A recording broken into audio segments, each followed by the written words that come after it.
আসসালামু আলাইকুম ভিউয়ার্স, আশা করি ভালো আছেন। রাহাত আসাদ কুকিং চ্যানেলে স্বাগত জানাই। তো আজকে আবারও নিয়ে চলে এসেছি ফাটাফাটি একটি সুইট ডিশ নিয়ে, সুজির কাটলি বরফি। তো এটা আমি বাড়িতেই খুব সহজে বানিয়ে নিতে পারেন। তো সেই রেসিপি নিয়েই চলে এসেছি। তো প্রথমে আমি ফ্রাই প্যানে ঘি দিয়ে নিচ্ছি। এখানে আমি 2 থেকে 3 টিস্পুন 2 থেকে 3 চামচ আমি এখানে ঘি দিয়ে দিচ্ছি। তো দেখুন ঘিটা আমার দেওয়া হয়ে গেছে। এবার আমি এটাকে ভালো করে গলিয়ে নেব। তো গলিয়ে নেওয়ার পর আমি এখানে দিয়ে দেবো গোটা গরম মশলা। তো গোটা গরম মশলার মধ্যে শুধুমাত্র আমি এলাচ এবং লবঙ্গ দুটো দেবো, তেজপাতা আমি এখানে দেব না। তেজপাতা দিলে আমার বরফিটা কাটার সময় অসুবিধা হবে। তো আপনারা দিয়ে পরে আবার ওটাকে রিমুভ করে দিতে পারেন বা ফেলে দিতে পারেন, কিন্তু আমি এখানে ব্যবহার করছি না। তো দেখুন আমি সুজিটাও 1 কাপ মতো বা 1 বাটি মতো আমি সুজি এখানে দিয়ে নিয়েছি।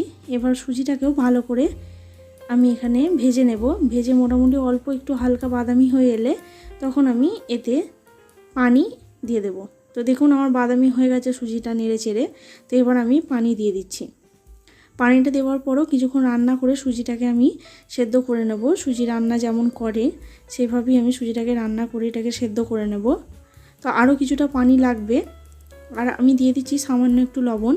তো আপনারা যদি মিষ্টি খাবারে লবণ না পছন্দ করেন কোনো অসুবিধা নেই, স্কিপ করে যাবেন, সরি। তো দেখুন আমার মোটামুটি সুজিটা রান্না হয়ে গেছে। আমি তারপরেও কিছুটা পরিমাণ পানি দিয়েছিলাম।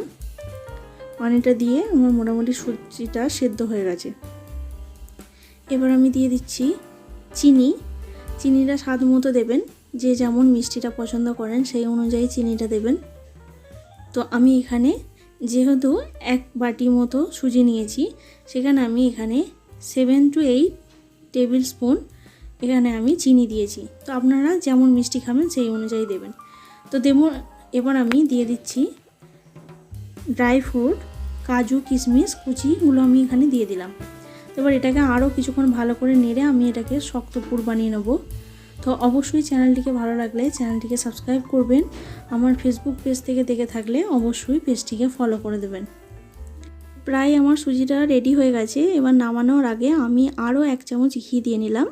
তো এখন আমার যেন মনে হচ্ছে অল্প একটু নরম আছে, সেই জন্য আরও কিছুক্ষণ নেড়ে চেড়ে তারপরে একদম শক্ত বানিয়ে তারপর এটাকে আমি ঢেলে নেব।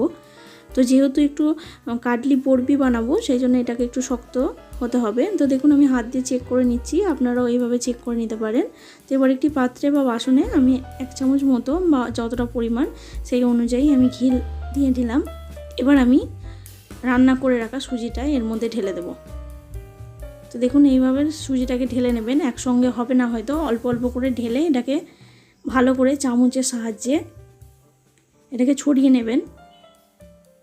চামচের সাহায্যে দেখুন আমি ভালো করে সুজিটাকে ছড়িয়ে নিচ্ছি। তো আপনারা যেটা দিয়ে সুবিধা সেই অনুযায়ী করবেন। তো ওপর থেকে চাইলে আরও কিছুটা ড্রাই ফ্রুট দিয়ে দিতে পারেন। আমি অল্প কিছুটা পেস্তা কুচি দিয়ে দিলাম।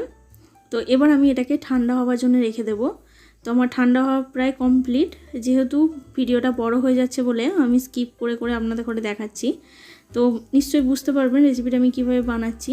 তো এবার আমি একটা ছুরির সাহায্যে এটাকে আড়াআড়িভাবে বরফির সাহায্যে আমি কেটে নেব। তো আপনি যেভাবে দেখাচ্ছি ওইভাবে কেটে নেবেন, দেখবেন খুব সুন্দরভাবে উঠে আসছে বরফিগুলো। তো কিনারাগুলো একটু অন্যরকম আসতে পারে, কিন্তু মাঝেরগুলো খুব সুন্দর চলে আসবে। অবশ্যই বাড়িতে ট্রাই করবেন, আশা করছি ভালো লাগবে। সুইট ডিশ হিসেবে বাড়িতে মেহমান আসলে সার্ভ করতেই পারেন। তো অবশ্যই রেসিপিটা ভালো লাগলে চ্যানেলটিকে সাবস্ক্রাইব করবেন এবং আমার সাথে থাকবেন, পাশে থাকবেন। তো দেখুন আমার পুরোপুরি রেসিপিটা কমপ্লিট। সুস্থতা কামনা করে নতুন একটি দিনে নতুন একটি রেসিপি নিয়ে আবার হাজির হব ইনশাল্লাহ। আজকের মতো খুদা হাফেজ।